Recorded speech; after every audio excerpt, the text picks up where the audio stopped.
ಕಾಗವಾಡ ಕ್ಷೇತ್ರದಲ್ಲಿ ವಿವಿಧ ರಸ್ತೆ ಕಾಮಗಾರಿಗಳಿಗೆ ಚಾಲನೆ ನೀಡಿದ ಶಾಸಕ ರಾಜು ಕಾಗೆ. ಕಾಗವಾಡ ಶಾಸಕರು ಸರ್ಕಾರದಿಂದ ಅನುದಾನ ತಂದರೂ ಗ್ರಾಮಸ್ಥರು ಮತ್ತು ಸ್ಥಳೀಯ ಮುಖಂಡರು ತಮ್ಮ ಸ್ವಾರ್ಥ ಬದಿಗಿಟ್ಟು ಸಹಕರಿಸಿದಾಗ ಮಾತ್ರ ಅಭಿವೃದ್ಧಿ ಸಾಧ್ಯ ಎಂದು ಶಾಸಕ ರಾಜು ಕಾಗೆ ತಿಳಿಸಿದ್ದಾರೆ. ಸೋಮವಾರ ಬಳ್ಳಿಗೇರಿಯಲ್ಲಿ 40 ಲಕ್ಷ ರೂಪಾಯಿ ವೆಚ್ಚದ ಬಳ್ಳಿಗೇರಿ ಸಿಂಧೂರ ರಸ್ತೆ ಹಾಗೂ ಅನಂತಪುರದಲ್ಲಿ 25 ಲಕ್ಷ ರೂಪಾಯಿ ವೆಚ್ಚದ ರಸ್ತೆ ಡಾಂಬರೀಕರಣ ಕಾಮಗಾರಿಗಳಿಗೆ ಚಾಲನೆ ನೀಡಿ ಅವರು ಮಾತನಾಡಿದರು. ಇಂದಿನ ದಿನಗಳಲ್ಲಿ ಎಲ್ಲರಿಗೂ ಅಭಿವೃದ್ಧಿ ಬೇಕು, ಆದರೆ ಅದಕ್ಕಾಗಿ ತಮ್ಮ ಜಮೀನು ಅಥವಾ ಸಣ್ಣ ಹಿತಾಸಕ್ತಿಗಳನ್ನು ಬಿಟ್ಟುಕೊಡಲು ಯಾರೂ ಸಿದ್ಧರಿಲ್ಲ. ಇಂತಹ ಮನಸ್ಥಿತಿಯಿಂದಾಗಿ ಗ್ರಾಮಗಳ ಪ್ರಗತಿ ಕುಂಠಿತಗೊಳ್ಳುತ್ತಿದೆ ಎಂದು ಅವರು ಬೇಸರ ವ್ಯಕ್ತಪಡಿಸಿದರು. ಈ ಸಮಯದಲ್ಲಿ ತಾಲೂಕು ಪಂಚಾಯತಿಯ ಇಒ ವೀರಣ್ಣ ವಾಲಿ, ಮಡಿವಾಳಪ್ಪ ಪಾಟೀಲ, ಅಥಣಿ ಪಿಎಸ್ಐ ಗಿರಮಲ್ಲಪ್ಪ ಉಪ್ಪಾರ, ಮುಖಂಡರಾದ ಗೂಳಪ್ಪ ಜತ್ತಿ, ವಿನಾಯಕ ಬಾಗಡಿ, ಶಿವಾನಂದ ಗೊಲಭಾಂವಿ, ವಿಶಾಲ ಲಿಂಬಾಳ, ಚಂದ್ರಕಾಂತ ಇಮ್ಮಡಿ, ಓಂಪ್ರಕಾಶ ಡೊಳ್ಳಿ, ಗುತ್ತಿಗೆದಾರರಾದ ಅಪ್ಪು ಹಿಪ್ಪರಗಿ, ಚನ್ನಮಲ್ಲ ಪಾಟೀಲ ಸೇರಿದಂತೆ ಅನೇಕ ಮುಖಂಡರು, ಗ್ರಾಮಸ್ಥರು ಉಪಸ್ಥಿತರಿದ್ದರು. Bharat one news Chikkodi.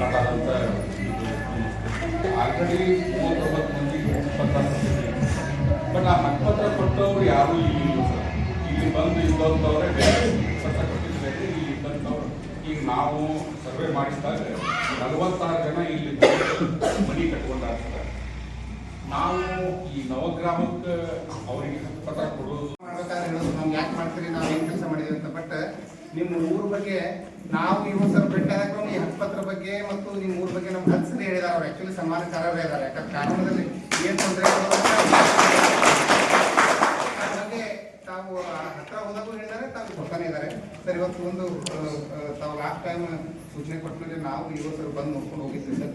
ಇದರ ಪ್ರಕಾರ ಏನಾಗಿದೆ, ಒಂದು 2003ರಲ್ಲಿ ನವಗ್ರಾಮ ಮಾಡಿಕೊಳ್ಳೋದು ಅಂತ ಹೇಳಿದ್ದು ಐತಿ. ಸರ್ಕಾರ ನಾವು ಬಡವರಿಗೆ, ನಿರಾಶ್ರಿತರಿಗೆ ಇವರಿಗೆಲ್ಲ ಸಹಾಯ ಮಾಡಬೇಕು, ಎಲ್ಲಾ ಜನ ಬದುಕಬೇಕು. ಯಾರೇ ಪಕ್ಷ ಪಂಗಡ ಮತ ಜಾತಿ ಅನ್ನೋದಲ್ಲ, ಎಲ್ಲರಿಗೂ ಸಮಾನತೆಯನ್ನು ನೋಡಬೇಕು. ಎಲ್ಲರೂ ಬದುಕಿ 2 ಹೊತ್ತು ಊಟ ಮಾಡಬೇಕು, 2 ಹೊತ್ತು ಬದುಕಬೇಕಂದ್ರೆ ನಮ್ಮ ಉದ್ದೇಶಗಳು, ಸರ್ಕಾರದ ಉದ್ದೇಶಗಳು ರಸ್ತೆ ಇರಲಿ, ಶಿಕ್ಷಣ ಇರಲಿ, ಆರೋಗ್ಯ ಇರಲಿ, ಏನೇನೋ ಸರ್ಕಾರದ ಯೋಜನೆಗಳು ಎಲ್ಲಾ ಕಡೆ ಹಳ್ಳಿಗಳು ಕೇವಲ ಪಟ್ಟಣದಲ್ಲಿ ಅಡ್ಡ ಆಗಬೇಕು, ಹಳ್ಳಿಗಳಲ್ಲಿ ಹಂಗ ಉಳಿಬೇಕಿರಲಿಲ್ಲ. ನಮ್ಮ ಗಾಂಧೀಜಿಯವರು ಕಂಡಂತ ಕೆಲಸ ಮೊದಲು ಹಳ್ಳಿಗಳ ಸುಧಾರಣೆ ಆಗ್ಬೇಕು. ಹಳ್ಳಿಗಳ ಸುಧಾರಣೆ ಆದಾಗ ನಮ್ಮ ಶಹರ, ಪಟ್ಟಣ, ರಾಜ್ಯ, ಆಮೇಲೆಲ್ಲ ತಾಲೂಕ ಇವೆಲ್ಲ ಆಟೋಮೆಟಿಕ್ ಆಗ್ತವೆ. ಆ ಉದ್ದೇಶ ಸರ್ಕಾರದ ಉದ್ದೇಶ ನಾವೆಲ್ಲರೂ ಕೂಡಿ ಈಡೇರಿಸಬೇಕಿದೆ.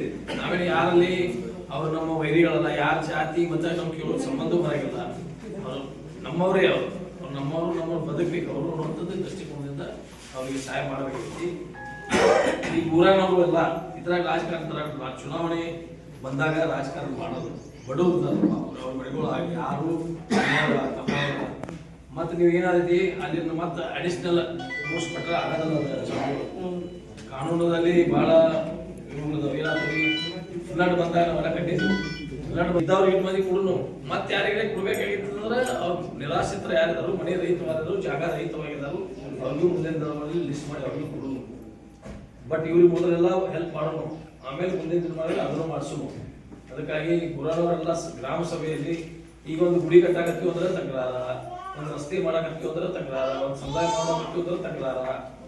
ನಮ್ಗ ನೀರು ಬೇಕು, ನಮ್ಮ ಹೊಲದಾಗ ಕೆನಾಲ್ ಬೇಡ, ಬೇರೆದವ್ರು ಹೊಲದಾಗ ಕೆನಾಲ್ ಮಾಡ್ಕೊಂಡು ಬಂದು ನನ್ನ ಹೊಲಕ್ಕೆ ನೀರು ಬೇಕು.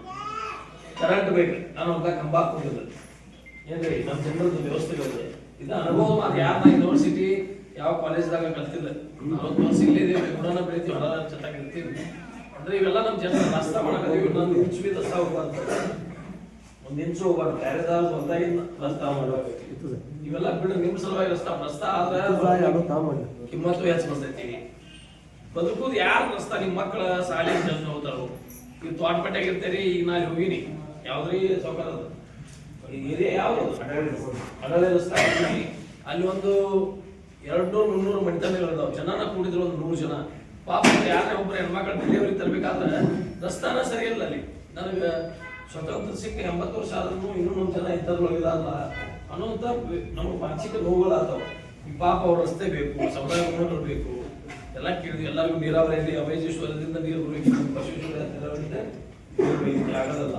ಈಗೆಲ್ಲ ಬಸವೇಶ್ವರ ನೀರಾವರಿ ಹೋದ ಮೊನ್ನೆ 26ನೇ ತಾರೀಕು ಪ್ರಾರಂಭ ಮಾಡಿದೀವಿ. ಅಲ್ಲಿ ಕೆಲವು 50 ಜನ ಹೊಟ್ಟೆ ತುಂಬಿಳಕ್ಕೆ ಓದಿದೀವಿ ಅಲ್ಲಿ ಒಂದು 4 ಅರ್ಧಾಕ್ ನಿಮ್ಗೆ ಮನೆ ಕೆಳಗೆ ಮಟ್ಟ ನೀರು ಬಂದಿದಾವಿಲ್ಲ ಯೂನಿಟ್ ಚಾಲು ಮಾಡಿ ನೋಡಿದ್ವಿ, ಅದು ಟೆಸ್ಟ್ ಮಾಡಿದ್ವಿ, ಎಲ್ಲಿ ನೀರು ಸೋರ್ತಾವಿಲ್ಲ. ನಿಮ್ದು ಸಹಿತ ಮೊನ್ನೆ ಅಸೆಂಬ್ಲಿಯಲ್ಲಿ ವಿಶೇಷ ಒಂದು ಮೀಟಿಂಗ್ ಅನ್ನು ಮಾಡಿ ಮುಖ್ಯಮಂತ್ರಿ, ಉಪಮುಖ್ಯಮಂತ್ರಿ, ಸತೀಶ್ ಜಾರಕಿಹೊಳಿ, ಲಕ್ಷ್ಮೀ ಹೆಬ್ಬಾಳ್ಕರ್ ಎಲ್ಲ ಇದ್ರು.